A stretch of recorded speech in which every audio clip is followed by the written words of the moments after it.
আল্লাহর রাস্তায় একটু সাহায্য করেন।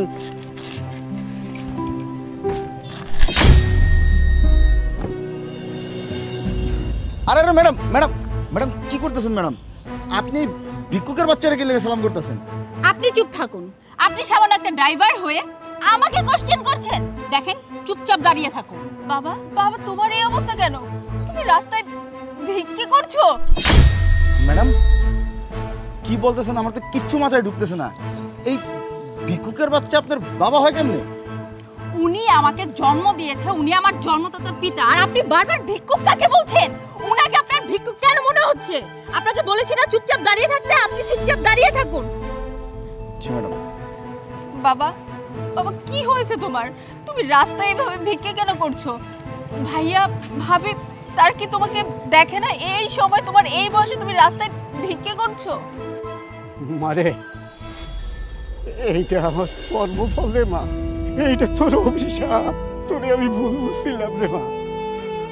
তোর জন্মের পরে ভাবছিলাম মাইয়ারা সংসারের অভিশাপ বোঝা, ওকে সারা জীবন পালতে হইব, বড় হইলে বিয়ে দিলে তো জামাই বাড়িতে গিয়ে আর বাপ্পার খোঁজ নিব না। আর তুই ওই যে অনলাইনে কাম করতি, ওইটাও আমার পছন্দ ছিল না। এই লেগা আমি তোরে বাড়ি থেকে বাইর করে দিয়ে দিছিলাম মা।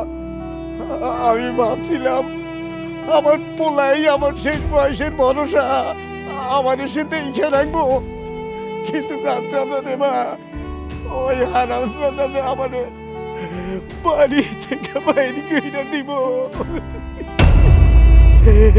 ও মা, মা আমারে বাইর করে দেওয়ার সময় ওকে একটুও ভাবলো না। আর বাপ কই থাকবো, কই ঘুমাইবো, কই খাইবো। জানোস রে মা, আমার পোলাটা আমারে একবারও থামাইতে আসে নাই, বরং আর বউলে দিয়ে আমারে ধাক্কা দিয়ে বাড়ি থেকে বাইর করে দিছে রে মা। ও একবারও ভাবে নাই ওর বাপ রাস্তায় রাস্তায় থাকবো, কই থাকবো, কই ঘুমাইবো, কি খাইবো। আমি তোরে ভুল বুঝছিলাম রে মা। যে পোলাটা আমি এত ভরসা করছি, আমার এই বয়সে ওই পোলাই আমারে গা ধাক্কা দিয়ে বাইর করে দিছে। বাবা, এখন তুমি বুঝতে পারছো তো, সন্তান সন্তানই হয়। সন্তানের মধ্যে কখনো ছেলে মেয়ে ভেদাভেদ করা না একদম ঠিক না। আচ্ছা বাবা, তুমি তো ভাইয়ার আশায় আমাকে বাড়ি থেকে বের করে দিয়েছিলে। তোমাকে আমি বারবার বলেছিলাম আমি মেয়ে হয়েছে তো কি হয়েছে, আমি তো তোমারই সন্তান। ভাইয়া যেমন ভাবে তোমার দায়িত্বটা নেবে, আমিও তো তেমন ভাবেই তোমার দায়িত্বটা নিতাম। কিন্তু বাবা, তুমি আমার কোনো কথাই শোনোনি। তুমি ভেবেছো মেয়ে মানুষ বিয়ে দিতে অনেক টাকা লাগবে, মেয়ে মানুষ রাখাটাই তো বোঝ, ওকে বাড়িতে রাখার তো কোনো প্রশ্নই আসে না। তার থেকে ভালো বাড়ি থেকে বের করে দেই। বাড়ি থেকে বের করে দিলে আমার টাকা পয়সা খরচ হবে না, ওর পিছনে আমার কোনো শ্রমই যাবে না। কিন্তু বাবা, সেদিন ছেলে আর মেয়ের মধ্যে যেরকম পার্থক্যটা তুমি দেখেছিলে, সেটা কিন্তু একদমই ভুল ছিল।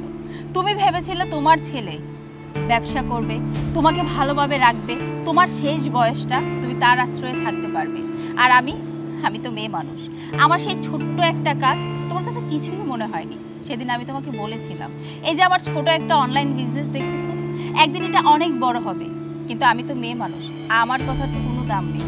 তুমি আমাকে অপমান করেছিলে, অনেক কথাই বলেছিলে, ভেবেছিলে আমি তো কিছুই করতে পারবো না, শুধু শুধু তোমার ঘাড়ের উপর বসে থাকবো। সেটা ভেবেই হয়তো আমাকে বাসা থেকে বের করে দিয়েছিলে।